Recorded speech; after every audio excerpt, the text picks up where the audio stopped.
Jack by A.M. Holmes, narrated by Thomas Judd. "Be careful," my father said before I'd even taken my foot off the brake. "We don't have to do this," I said. "I can wait and get my license when I'm 30, no problem. I can get Vernon, my driving teacher, to give me extra lessons." "This time, cut the wheel the other way before you ease up on the pedal." I turned the steering wheel as far as I could. The old blue Volvo didn't believe in power steering.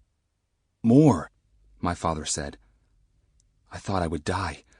I thought I might have a heart attack. I thought if I ever had to drive that car, I'd end up looking like Arnold Schwarzenegger. "I think I'm having a heart attack," I said. "What?" "Never mind." I saw him in the rearview mirror. I could see him in the mirror attached to the door. I turned my head around so I could look out the back window. He was standing there, leaning on one leg. His thumbs were hooked through the loops of his jeans. His hair was long and needed cutting. He stood there, not really looking like my father. He looked younger. He looked like a guy just standing there, waiting. I stepped down on the gas hard and felt the car fly backward.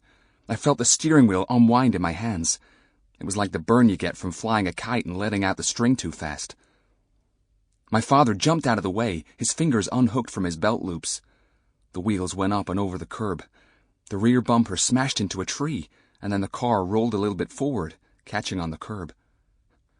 "Are you all right?" I yelled out the window. "What did you do that for?" my father asked. I shrugged. A car isn't a car, I thought to myself. It's a machine. "It wasn't exactly planned," I said. "Should I try again?" He picked up the orange pylons and threw them into the trunk. Guess not, I thought. "Why don't we call it a day?" he said. I wanted to keep going, forward. I wanted to break out onto the highway, put my foot to the floor, turn on the radio and sing along. "I can drive," I said. "I mean, I do have my learners." "I know," my father said, "but I can't teach you. I just can't." I slid across to the passenger side. My shirt stuck to the driver's seat, and then it pulled away with a soft sucking sound. "Jack, don't get me wrong. I'm just not a teacher." He pulled out onto the parkway. He didn't spin his head around like Linda Blair in The Exorcist. He didn't look in all 40 directions at once, the way Vernon said you should. "Maybe we can try again in a couple of days," he said. "It's just the parallel parking that seems to be a problem. We can work on it." I pulled the visor down and looked at myself in the clip-on mirror. My face floated, weightless. Sample complete. Ready to continue?